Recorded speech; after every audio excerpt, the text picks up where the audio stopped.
Hey everyone, welcome back to Crypto Cash. Thank you for joining me here. I hope you're having a great day. Let's take another look at SUI, see what's going on. Nice continuation here to the upside. We can see a tremendous amount of volume flowing in this coin. As I mentioned yesterday too, folks, it's not ideal to try to short this coin. It's just going to keep going up and up. Okay, so a lot of reasons for that. There's some fundamental catalysts, of course, but more importantly, from a technical standpoint, there's just so much volume that there's no real slowing down pressure here. And we looked at this yesterday too.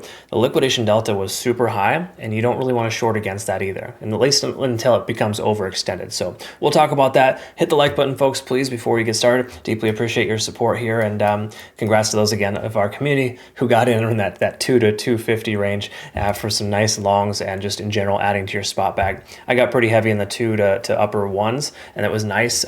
Super happy I did that. And at this point here, we can see a lot of liquidation swept here locally. There's not really a whole heck of a lot left. So this does imply that the price may start slowing down a little bit because you have shorts upwards of about 355, 360, but there's not like a tremendous amount there. I mean, it may seem like a lot, but that's really not that much compared to what we saw previously, fully swept here between $2.40 and $3. So the point of all this is to kind of help you understand that we might see some selling pressure here, or some selling pressure rather, to secure some profits, because there's just not a tremendous amount of liquidation to the for shorts, if you will. But longs, this is probably the highest I've seen this coin in a very long time, is roughly 1.5 billion in liquidation long delta. That tells us there's way more longs than shorts in the market, and you never truly want to short against that until that becomes overextended. And you're probably wondering, well, what the heck is overextension? What does that mean? A lot of times it doesn't matter too much on the charts. You'll see overextensions and coins just keep going parabolic because it's just euphoric right now, right? Everyone's super happy, just pumping money into it. But the bill will come due at some point, but I don't think it's going to be a monumental pullback. It'll probably be the local support range, which I have highlighted on the charts. But what I want to say here is just that when liquidation delta gets too high for too long, for example, here's Bitcoin's liquidation delta, give you perspective. It's at 35 billion. It has been for a day and a half, almost 2 days now. When you start seeing that same number for 3, 4, 5 days in a row, market makers start getting kind of antsy. They want to secure profits. They're going to start dumping, and they're going to start pulling the price action back to the local support ranges. Okay, so that's a distinct probability we're going to see that in the relative near future for this coin if that stays too high for too long. Right now, it just keeps increasing, and that's a different story altogether. When we look at open interest, this is another reason why you don't want to short against this coin. Look how much interest there is now at the $2.90 to $3 range. Tremendous amount of open positions there. We thought there was a lot at 275 to 280. This is now the new support range. Okay, so when we look at the charts, obviously we have the previous support based on daily candlestick closures. So those are important to recognize. 278 and 290 are the previous daily candlestick closures, or sorry, these are the 4-hour candle closures. We can see here we are also breaching this current resistance here at about 318. So closing above 318 could imply there's some support there. So I'll mark this on the chart. 291 to 305 is that area of support, basically right here to 305. So we'll pay attention to that guy. I'm going to go ahead and update our chart, obviously, so you can kind of see this.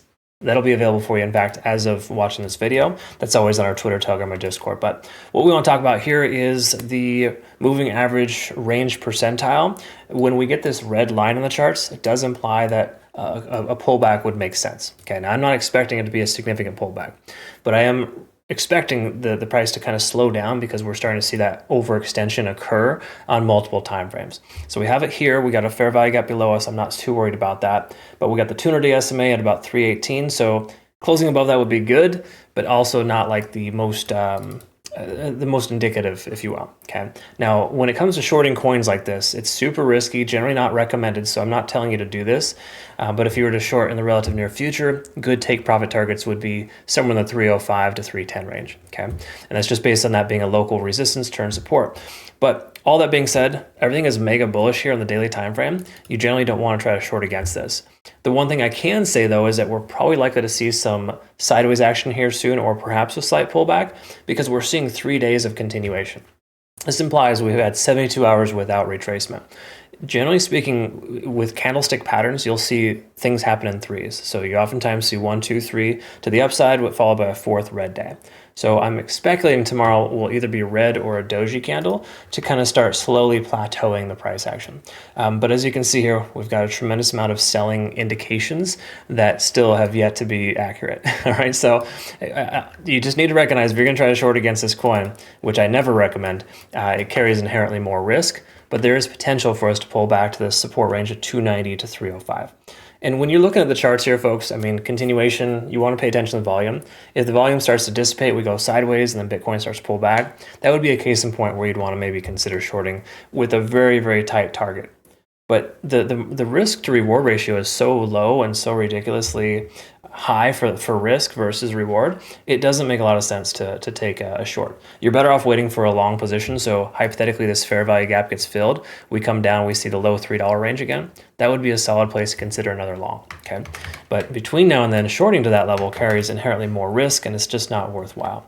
This is one of the few coins right now that's extremely overperforming, and there's not a single indication telling us that it's going to turn around. Okay, so take it from me, you're better off leaving this alone or considering a long at a lower price point. You could honestly consider long right now, but to me, it feels like the tentative top just based on overextension with that 72-hour cooldown, or we need to cool down after running for 72 hours. Okay, so those are just little things, tips and tricks to kind of understand, how to navigate this kind of environment. There's no doubt about it, folks. Like, there's really no guarantees in this kind of trade setup. Like, the truth is it's super high risk no matter which direction you go. So watch it like a hawk. Don't just set it and forget it and hope that you get lucky to wake up at $4 tomorrow. While that could happen, the likelihood is fairly low unless Bitcoin runs to 100K. Right?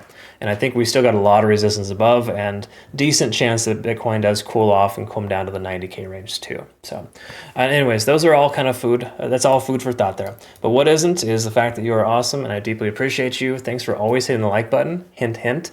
Every time you watch my videos or every time you click on my Twitter post, I mean, literally, I get like thousands of views on my Twitter post, but like very few likes. Come on, guys, we can do better. I appreciate it, and I thank you so much. I hate to have to ask, but if you don't ask, I guess you don't get those results. But thanks again for those who've been watching me for over 4 years now. As a channel, has been a phenomenal experience.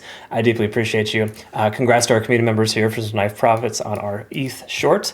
I tell you what, folks, anytime Bitcoin pumps, you can pretty much almost always short ETH and have success.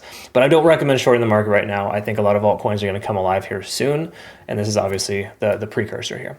All right, we'll look forward to seeing you next one. Take care of yourself out there. We'll see you soon. Bye-bye.